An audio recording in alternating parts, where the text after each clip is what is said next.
In an icy wasteland, a carriage brings an orc criminal to a giant fortified prison. Then he meets his cellmates, the bard Edgin and the barbarian Holga. Edgin's friendly and warns him to behave, but the orc still attempts to make a pass at Holga, who responds by breaking his knees and smashing his face. The following day, Edgin and Holga are brought before the Absolution Council for an appeal for their pardon. Edgin begins by telling his backstory to give context for why they're there.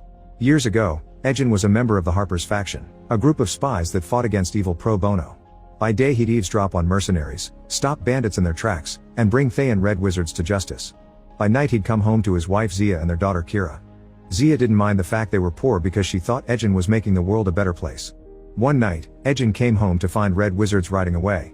When he rushed inside, he discovered Zia was dying, and with her last strength she told him she hid Kira in the wall. That day, Edgin's devotion to the oath died as well. It was hard for Edgin to raise Kira alone, and he kept going to the tavern to get drunk until one day he met Holga, who was banished from her tribe for falling in love with an outsider. Holga took pity on the baby and accepted to help Edgin raise her, but they never became a couple. They had a relationship based on mutual respect. They tried to live honestly, but surviving was getting hard, so Edgin and Holga resorted to thievery. They started by robbing jewelry shops, and when they put their hands on a necklace that let you become invisible, they gifted it to a now older Kira so she could stay safe. Kira started to come to the robberies with them, and eventually they recruited new team members like Sorcerer Simon and Rogue Forge. This allowed them to hit bigger treasures, but they still had rules. They never harmed anyone, and they only stole from the rich. Things changed when they met a wizard named Sophina, who requested their help to rob Karin's Keep, a Harper stronghold filled with riches. While Edgin refused at first, Forge convinced him when he told Edgin that the keep contained the Tablet of Reawakening, which he could use to bring Zia back to life. Since this place was more dangerous than usual, Edgin told Kira to stay home, ignoring her pleas for him not to go if the threat was that big. He didn't tell her about the tablet just in case the plan wasn't successful. The team easily broke into Karin's Keep and Sophina immediately grabbed a weird glowing horn. Edgin grabbed the tablet, but this triggered a trap that made all the guards appear. Sophina breaks the rules and knocks down all the guards before using a spell to stop time, which traps both Holga and Edgin. Before the others run away, Edgin throws the tablet at Forge and asks him to keep Kira safe. As Edgin finishes the story, the last council member finally shows up, who turns out to be a bird-like creature. Edgin and Holga don't hesitate and jump on him to break through the window, using the creature's wings to escape safely, ignoring the fact the council was ready to approve their pardon. Now free, the duo returns to their home, finding it's been empty for a while. After retrieving Edgin's loot, they go to the tavern to discuss how to find Kira, and thanks to a flyer they learn that Forge is now Lord of Neverwinter. After a long riding trip, they make it to Neverwinter, which is preparing for the annual Heisen Games. At the Lord's castle, they reunite with Kira, who is more excited to see Holga than her own father because she thinks Edgin abandoned her for selfish reasons. Then they reunite with Forge, who explains he used the riches stolen from Karin's Keep to make himself the Lord of Neverwinter, and Sophina's working with him as his advisor. Edgin then learns that Forge has been telling Kira that he was arrested for stealing riches and not because of the Tablet of Reawakening, and to make matters worse, there are wanted posters for their heads, proving they weren't just released legally. Hurt over being lied to, Kira runs out of the room, and Forge announces he won't give them Kira or the tablet. Edgin and Holga attempt to attack Forge, but Sophina uses her magic to trap them on the floor, revealing that she and Forge had been working together to betray the rest of the team back during their last heist. Forge orders his guards to imprison the duo, but Sophina changes the orders to execution behind his back.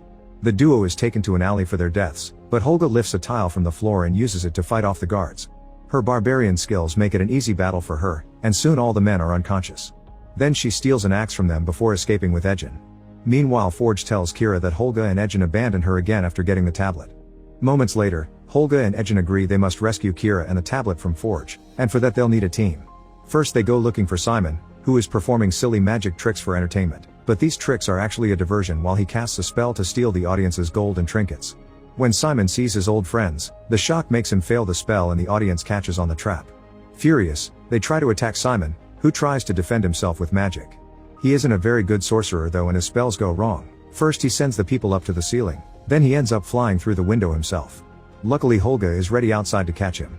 The trio runs away and Simon accepts to help, but he points out that his magic isn't enough to stop Sophina. To get inside they'll need a druid, and Simon knows one. Later, the trio arrives to see a druid about to get killed. Suddenly a horse goes crazy and transforms into an owl bear, revealing she's Simon's friend. The creature quickly beats up all the soldiers and saves the other girl before taking her normal form named Doric and escaping on an actual horse. The trio later meets Doric at her home in the Elven Woods and learns Doric doesn't trust humans because her own family abandoned her for being a tiefling. However, she hates Forge more because he's been destroying the forest and killing her people, so she agrees to help.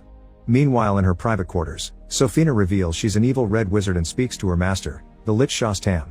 He entrusts her with their ultimate plan, for which Sofina has been manipulating Forge to bring back the games. Afterward, Sofina joins Forge as he meets with other lords to discuss plans for the Heisen games.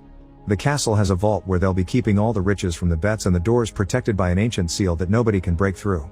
Suddenly Sofina detects a presence and points at a bug, who turns out to be Doric using her shapeshifting abilities to spy. The guards immediately go after her, but Doric changes into multiple animals to escape, first a mouse that sneaks through the corridors, then a bird that flies out of the castle. While dodging arrows, she crashes into a flag and falls, but she lands as a cat and becomes a deer to run faster and successfully escape from Sofina's attacks. Later Doric tells the group about Sofina being evil and the seal on the vault. Simon can't break such a seal unless he were to possess the Helmet of Disjunction, which is said to have gone missing ages ago.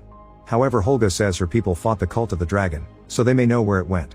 Meanwhile, Sofina hires an assassin to hunt down the team. She also orders him to kill all the guards that let Doric escape. Sometime later, the group stops at Holga's old home so that she may collect some stuff, including her walking stick. Holga is heartbroken to see her ex-husband has moved on to another barbarian woman, but he's still friendly toward her and wishes her happiness. In the evening, the team arrives at a graveyard full of bodies that fought in the Evermoors long ago. With Simon's magic, the bodies are only able to stay alive for up to 5 questions. The team begins digging, and each body tells them a piece of a story about the battle they died in, always saying someone else took the helmet. After going through multiple bodies, they finally learn that the helmet was passed on to Zenk from Tai, where the Red Wizards come from. Ejin doesn't trust Thayan since they killed Zia, but the others have heard of Zenk's stories as a paladin and convince Ejin to ask for his help. A few days later, the team finds Zenk in the middle of more heroics. He uses his kindness to calm down a sea creature and rescue the baby that it had swallowed. They have a meeting with him and tell him about Sofina, so Zenk explains the entire history of the Red Wizards. Shastam had used the horn they stole to stage an unholy coup and unleashed a spell that consumed the souls of all who beheld it, enslaving them to its will. With this army of the undead, Shastam conquered Tai, but for now his powers can't cross the borders, so Zenk suspects Sofina is trying to help him expand his territory. Zenk only agrees to give the team the helmet when Ejin swears to distribute Forge's wealth among the people of Neverwinter. Next the team travels to the bowels of the Underdark, where the helmet is hidden. While crossing the woods, Zenk talks about how he witnessed the unholy power of Shastam and how it corrupted good people to be slaves to evil, which is why he moved away from the way of the Red Wizards and used his skills for good. Zenk just managed to escape the Red Wizard spell, which is why he bears a mark on his forehead. Meanwhile, Sofina's assassin continues to follow them in secret. The team goes down a hole in the forest to reach the Underdark city. There are a bunch of Rocknans around, but the team gets ignored because these monsters only eat smart people. Next they must cross a chasm through a dwarvish bridge filled with traps. Zenk knows how to avoid them, but a distracted Simon accidentally triggers a mechanism that causes the bridge to collapse. Holga looks in her bag for some rope and Simon finally notices her walking stick that she stole from a wizard years ago. It turns out that it's actually a hither-thither staff, which opens portals across 500 yards. The team safely crosses the chasm and reaches a statue that Zenk activates to free the helmet. At that moment, they're ambushed by Sofina's assassins. Zenk uses his amazing skills to quickly knock out the henchmen before going hand-to-hand with the leader, using his glowing sword against the enemy's flaming one. Zenk defeats him as well, but it's all pointless. Since they're undead, the Thayans just keep coming back. The team tries to run away only to find the way blocked by a very fat dragon, who immediately chases them and devours the Thayans. The dragon causes destruction all around them and the team must run while dodging falling debris. Simon activates a portal and sends them to a platform, but the dragon tilts it down and sends Ejin toward its mouth. Luckily Zenk cuts in and stabs the dragon in the head. Unfortunately the dragon isn't dead and chases them again until they're trapped in a small cave that is filling with salt water.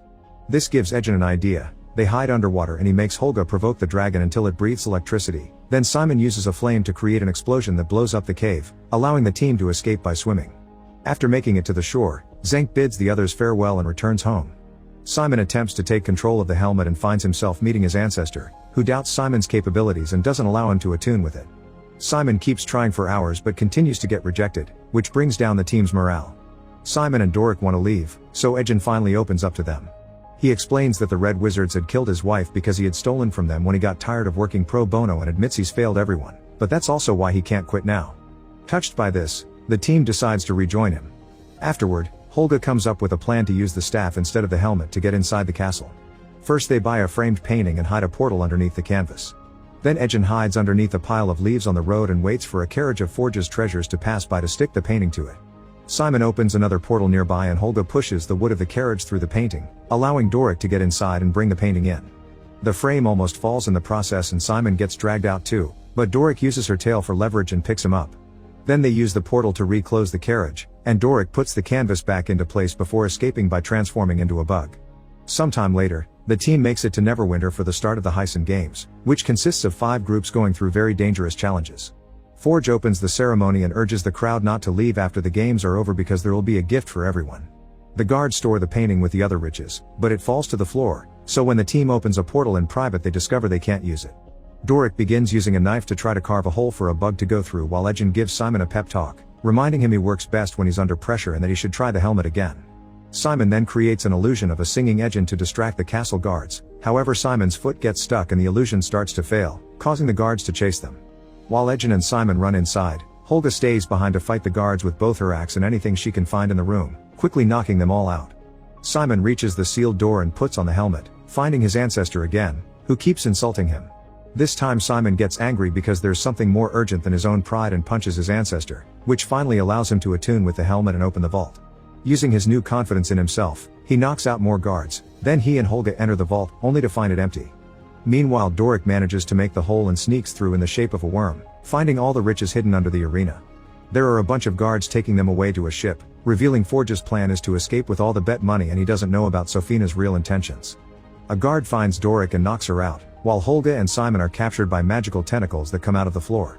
Ejin sneaks around the corridors and finds Kira to apologize to her for being a bad father. However, this turns out to be Sofina using an illusion, and she uses the tentacle magic to capture him as well. When Forge comes in, he plans to execute them all, but Ejin convinces him to allow them to compete in the games to die with dignity.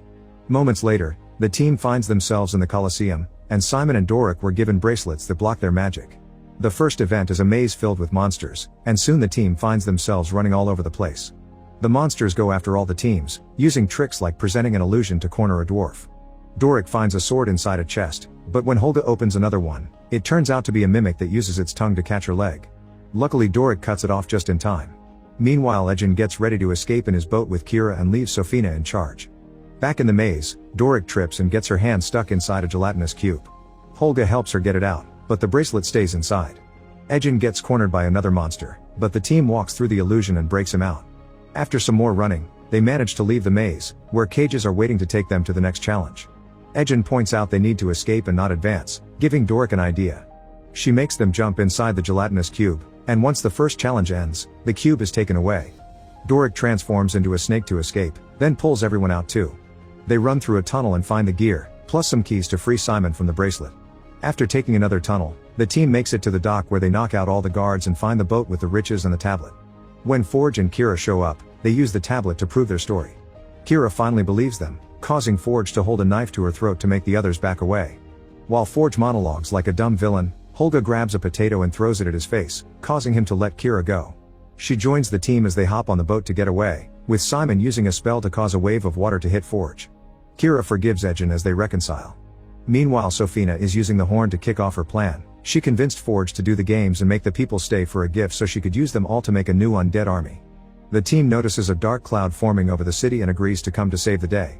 While Sofina begins releasing the spell over the gambling lords, Ejin makes a plan in which Simon opens a portal on the ship and connects it to a giant balloon over the Colosseum.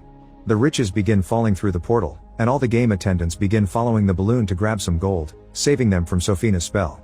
Ejin asks Kira to hide with her necklace, then the team confronts Sofina, who attacks them with a fire spell. Simon protects them with a shield, then Doric transforms into an owl bear to jump on Sofina, who pushes her away and uses her magic to activate a dragon statue. The team uses their various abilities to attack it, but nothing can hurt stone. The dragon is about to eat Ejin when Doric realizes she must attack Sofina, which effectively disables the dragon spell. Then Sofina catches Holga and Ejin in a sphere before summoning a giant hand to go after Doric, but a confident Simon summons his own hand to fight back. Sofina still wins and destroys it while the sphere crashes and cracks. The team won't give up and proceeds to overwhelm Sofina with all kinds of attacks until she activates the time-freezing spell. Sofina begins gloating about her victory, but suddenly everyone moves because this was their plan all along. When Sofina looks to her side, she discovers an invisible Kira put the bracelet on her wrist, blocking her magic. Then Doric becomes an owl bear and gives Sofina a good beating until she kills her. While the team celebrates their victory, they find that Holga was mortally wounded in the fight, and she dies. Kira weeps over her, and Ejin realizes Holga was the closest thing Kira had to a mom growing up, so he decides to use the tablet to revive Holga. While the team joins the celebrations, Forge tries to run away with some gold, only to be captured by Zenk. Later on, the original City Lord reawakens now that Sofina's magic is gone and awards the heroes medals for saving Neverwinter. Forge is imprisoned and tries to make an appeal for his pardon by telling his own tragic backstory, but the council doesn't care for it. Desperate, Forge finds the bird creature and attempts to fly out too, but the council made sure to move to seal all windows, so Forge just charges into a wall. Make sure to subscribe and turn on notifications so you can watch more videos like this. Thanks for watching.